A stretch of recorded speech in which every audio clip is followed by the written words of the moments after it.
អ្នកទាំងអស់គ្នាប្រហែលជាធ្លាប់ឃើញប្រភេទប្រង់ម៉ាឡេក៏ដូចជាប្រង់ព្រៃបើសម្រាប់ប្រង់ព្រៃឃើញមានបងគាត់ជីកលក់តាម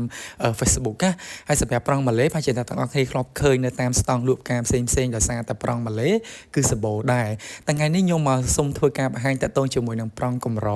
ខ្ញុំហៅវាថាប្រង់កម្រដោយសារតែប្រភេទប្រង់នេះគឺអត់សូវមានទេស្ទើរតែមិនមានតែម្ដងប្រភេទប្រង់នៅក្នុងវីដេអូនេះគឺជាប្រភេទប្រង់សមុទ្រហើយសម្រាប់ប្រង់សមុទ្រនេះគឺវាមានលក្ខណៈពិសេសជាងប្រភេទប្រង់ផ្សេងណាដោយសារតែប្រង់សមុទ្រនេះវាមានសភាពមើលទៅស្តៀងនឹងដើមដូងដែរតែមិនមែនជាដើមដូងទេណាដោយសារតែវាមានស្លឹកល្អិតជាងស្លឹកដូងប៉ុន្តែវាតូចជាងស្លឹកដូងតែវាមានប្រវែងវែងដូចធាងដូងអញ្ចឹងហើយអ្វីដែលពិសេសជាងនឹងទៅទៀតគឺប្រភេទប្រង់សមុទ្រនេះគឺយើងអាចដាំបាននៅក្នុងម្លប់ក៏ដូចជាកណ្ដាលថ្ងៃត្រង់តែម្ដងសភនភាពវាគឺអត់មានការប្រែប្រួលទេគឺវានៅតែរក្សាបាននូវភាពស្អាតហើយនឹងធន់និយាយរួមទៅដើមវាគឺអត់ងាយងាប់ទេគឺធន់មែនតើហើយអ្វីដែលពិសេសលើសពិសេសដែលប្រង់ផ្សេងមិនអាចមានគឺប្រភេទប្រង់សមុទ្រនេះរាល់ពេលដែលវាផ្កាគឺសត្វល្អិតអត់ហ៊ានមកក្បែរទេអាចនិយាយថាពេលដែលវាផ្កាម្ដងគឺរាល់សត្វទាំងអស់គឺអត់ហ៊ានមកជិតទេជាពិសេសសត្វល្អិតសូម្បីតែរុយក៏អត់ហ៊ានមកក្បែរដែរនេះជាការពិតរបស់ប្រង់សមុទ្រនេះឯងហើយអ្វីដែលយើងមើលឃើញថាវាធន់ទៀតគឺប្រភេទប្រង់នេះគឺអត់ងាយងាប់ទេហើយកម្រ